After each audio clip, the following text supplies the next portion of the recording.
Boa noite, investidores. Estamos aqui para mais um fechamento semanal de mercado, hoje dia 6 de março, sexta-feira, dessa vez com meu colega João Vitor Meneghelli, para a gente passar pelas principais notícias da semana.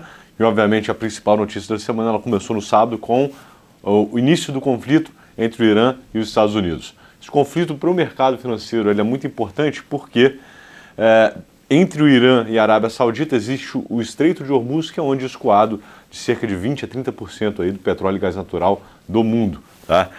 Isso tem um impacto significativo nos preços de petróleo e, consequentemente, nos custos de vida de todo mundo, de todo o globo. Né?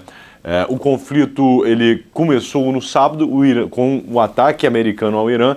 O Irã retaliou, inclusive retaliando contra vizinhos árabes que têm um relacionamento melhor com os Estados Unidos. Foram mais de 11 países atingidos no conflito. Ao contrário da Venezuela, onde os Estados Unidos conseguiu efetivamente tirar o Maduro e substituir com um líder, no caso a DLC, né, que concordou com as demandas americanas, o Irã teve sim a sua cúpula, né, maior decapitada, os principais líderes foram removidos, mas a organização política ela é mais resiliente e uma mudança de poder para um governo mais alinhado com os interesses americanos ela é mais complicada. E como consequência o mercado agora teme a duração desse conflito. O Estreito de Hormuz ele permanece aberto, entretanto os navios obviamente evitam passar por lá e as seguradoras inclusive não cobrem mais os navios que passam pelo estreito. Então o fluxo de petróleo já está sendo disruptado.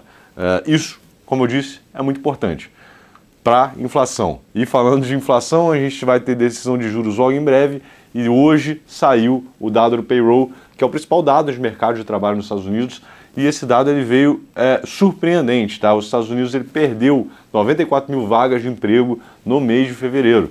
Foi um número negativo, enquanto era esperado um número positivo na ordem de 58 mil, criação de 58 mil vagas. Então a surpresa foi muito grande.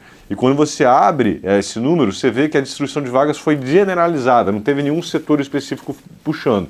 Isso acende uma luz vermelha aqui, uma preocupação maior com o mercado de trabalho americano. Essa preocupação com o mercado de trabalho americano foi o que fez o Fed, o Banco Central deles, cortar os juros ao longo do ano passado. Se a gente não tivesse essa questão do Irã e do petróleo, muito provavelmente esse dado forçaria o Fed a fazer um novo corte de juros no futuro próximo. Agora, eles têm uma balança difícil para poder equilibrar, porque, obviamente, esse conflito no Irã, se prolonga, você traz pressões inflacionárias e a inflação lá nos Estados Unidos está girando acima da meta há muito tempo já. A meta deles lá é 2 e a inflação está mais perto de 3 do que de 2. Botando o Fed numa situação bastante complicada. Passando aqui para o Brasil, a gente também teve dados do PIB e do CAGED, né, que é o mercado de trabalho. Os dados vieram muito em linhas com o esperado.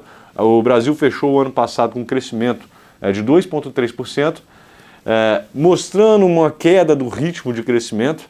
Essa queda do ritmo de crescimento está começando a dar sinais de que ela vai se encerrar e a gente vai ficar nesse patamar aí, no caso dos 2%.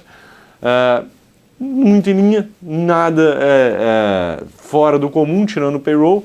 E, obviamente, o que acabou dando tom para a performance de mercado dessa semana foi o conflito no Irã, não é, João? Exatamente. Quando a gente passa para a performance de mercado, a gente viu uma grande aversão a risco no mundo inteiro. A gente encerra a semana com as bolsas na Ásia caindo, na Europa caindo e na América também caindo com diferentes intensidades, mas todas na mesma direção.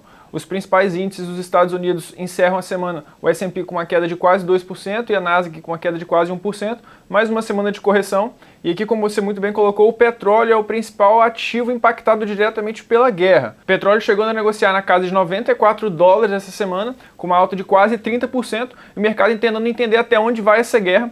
E, eventualmente, demorando mais tempo, o preço do petróleo pode continuar pressionado e trazendo mais volatilidade ainda para a commodity. Aqui no Brasil, quando a gente observa o desempenho da bolsa local, mesmo sentido das bolsas globais, uma semana de queda, de realização e de muita volatilidade, a gente encerra a semana aqui perto da região dos 179 mil pontos com uma queda de 5% no índice como um todo.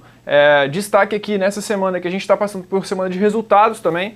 Essa semana foi divulgado o resultado de Petrobras, que as principais linhas do balanço ficaram muito de acordo com as expectativas do mercado, sem surpresas, na margem positiva, mas com todo esse spike do preço do petróleo, foi uma semana muito positiva para o ativo, subindo quase 8%. No lado negativo aqui no Brasil ficam as small caps, caindo quase 7% na semana, e o Imob, um setor de construção civil que é muito sensível a juros, caindo também quase 8% na semana.